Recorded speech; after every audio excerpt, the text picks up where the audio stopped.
আসসালামু আলাইকুম এভরিওয়ান, কি অবস্থা সকলের? আশা করছি তোমরা সকলেই ভালো আছো। নিয়ে আসলাম তোমাদের জন্য একটি নতুন হরর গল্প, যেটার নাম হচ্ছে অভিশপ্ত দোলনা। তো বেশি কথা না বলে চলো গল্পটি শুরু করা যাক। স্যার, এই দোলনায় যত মানুষ বসেছে, একদিন আগে হোক বা একদিন পরে, হয়তো সে আত্মহত্যা করেছে অথবা তার বিভৎস লাশ পাওয়া যায়, কিন্তু আপনি এখনো বেঁচে আছেন কিভাবে? ঋতুকে নিয়ে এই পার্কে বেড়াতে আসছিলাম গত 7 দিন আগে। ঋতুর কাছে ভালো লাগায় আবারও এসেছি, কিন্তু গার্ডের কথা শুনে আমি অবাক হয়ে গেলাম। আমি বললাম, আপনি সেই দিন আমাকে বলেন নাই কেন? লোকটি বলল, স্যার, ওই দেখেন লেখা আছে দোলনায় বসা নিষেধ। আপনি লেখাটি পড়েন নাই? এবার আমার চোখ লেখাটাতে আটকে গেল। ঋতুকে দেখাতেই সেও ভয় কেঁদে ফেলল। গার্ড আমাকে আবারও সাবধান করে দিয়ে বলল, স্যার, সাবধানে থাকবেন। আপা, স্যারকে দেখে রাখবেন, কখন কি করে বসে সে নিজেও জানে না। আমি আরেকটু বিস্তারিত শুনতে যাব, কিন্তু তার আগেই তার বড় আরেকজন তাকে ডেকে নিয়ে চলে গেল। ঋতু আমাকে ধরে বলল, এখানে আর এক মুহূর্ত না, চলো বাড়িতে চলো। গার্ডের কথার সাথে আমার 1 সপ্তাহের এক্সপিরিয়েন্স মেলানোর চেষ্টা করলাম। হ্যাঁ, এই 1 সপ্তাহে আমার সাথে অনেক কিছু হয়েছে, যেটাকে বলা হয় প্যারানর্মাল অ্যাক্টিভিটি।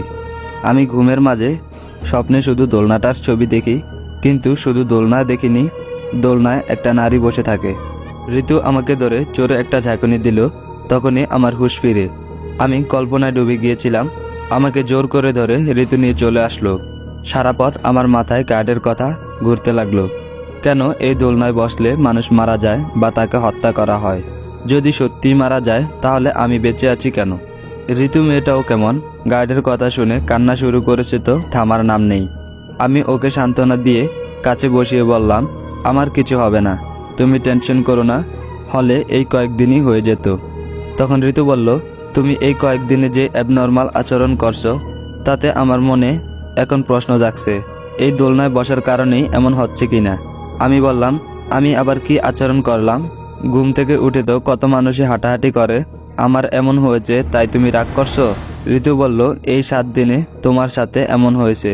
আমি একটু রাগ দেখিয়ে ঋতুকে রেখে পাশের রুমে গিয়ে দরজা আটকে দিলাম। তখন ঋতু বাইরে থেকে দরজায় লাথি ঘুষি দিতে লাগলো। আমি দরজা খুলতেই ঋতু চুপ হয়ে গেল।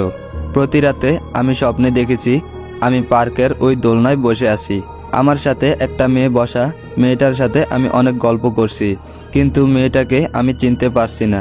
স্বপ্নটা যদি একদিন দেখতাম তাহলে স্বাভাবিক মনে হতো, কিন্তু প্রতিদিন এই স্বপ্ন কেন?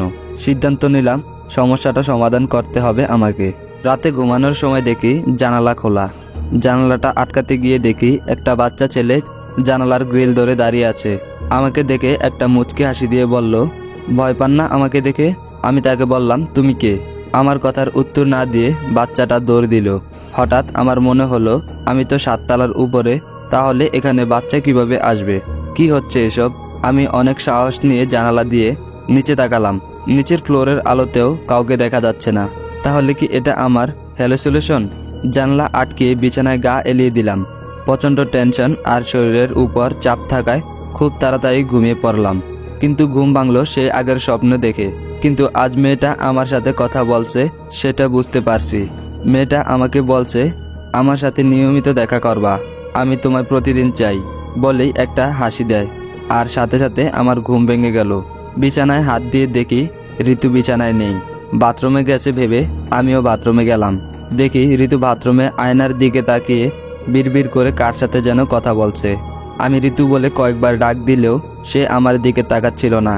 আমি দৌড়ে গিয়ে তাকে একটা জোরে ধাক্কা দেই। সে আমার গায়ের উপর অজ্ঞান হয়ে পড়ে যায়। ঋতুর মুখে পানি ছিটিয়ে বিছানায় এসে শুয়ে দেই। পরের দিন সকালে গার্ডের সাথে দেখা করার জন্য পার্কে যাই। যথারীতি দোলনার পাশেই গার্ডকে দেখতে পাই। একটা চেয়ারে হেলান দিয়ে বসে আছে। আমাকে দেখেই চোখ বড় বড় করে সালাম দিল। আমিও সালামের উত্তর দিলাম। আমি বললাম, চাচা, আপনি এভাবে তাকাচ্ছেন কেন আমার দিকে? মনে হচ্ছে ভূত দেখছেন। তখন লোকটা বলল, এই দোলনায় ইচ্ছাকৃত বা অনিচ্ছাকৃতভাবে যেই বসেছে, আমি তারই খোঁজ নিয়ে দেখেছি। 2 দিন পরে হোক বা আগে, সে আত্মহত্যা করেছে বা তার বিভৎস লাশ পাওয়া গিয়েছে।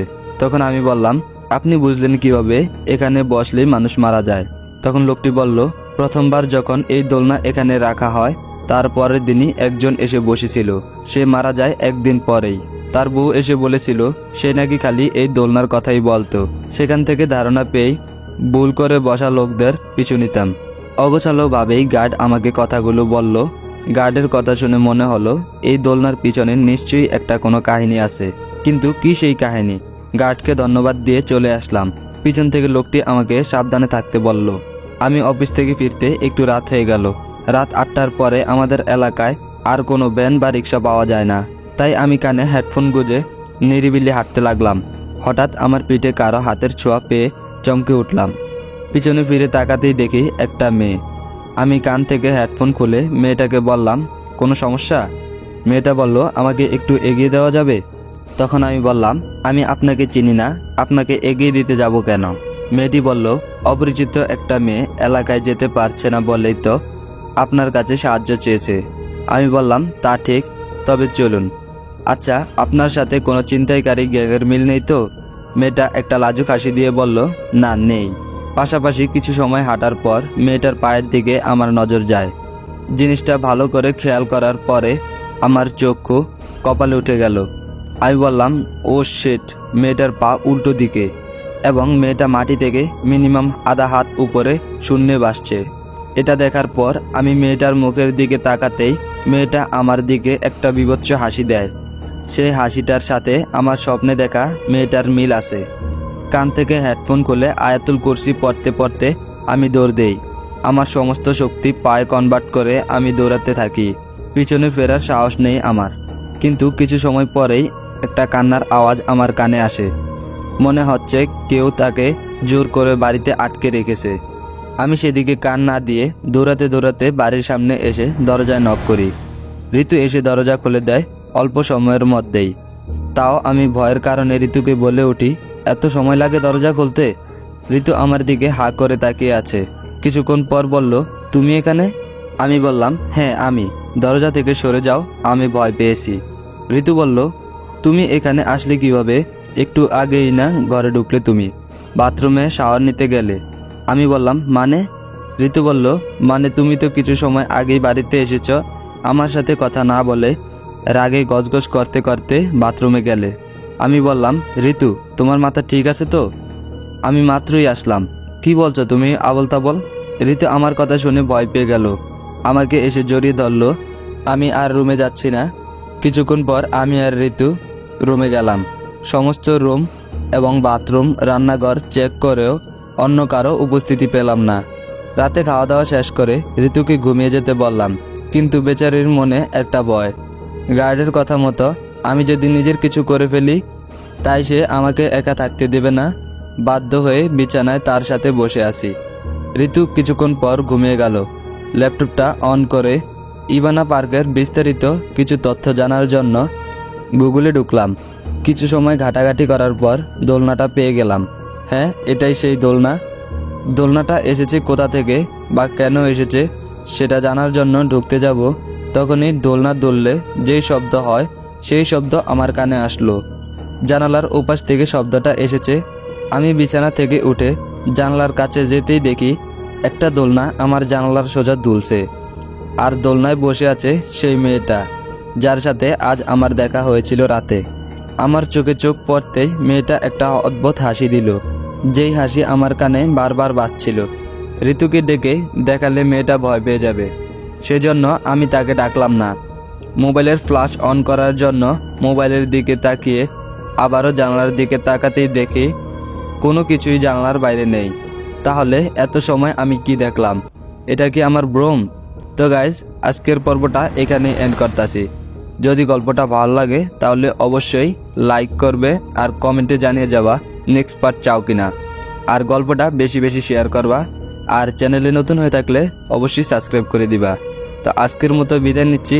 আর নেক্সট পার্ট চাও কিনা অবশ্যই কমেন্টে জানিয়ে যাবা। ততক্ষণ পর্যন্ত তোমরা সকলেই ভালো থাকো আর গল্পটা এনজয় করো। আল্লাহ হাফেজ।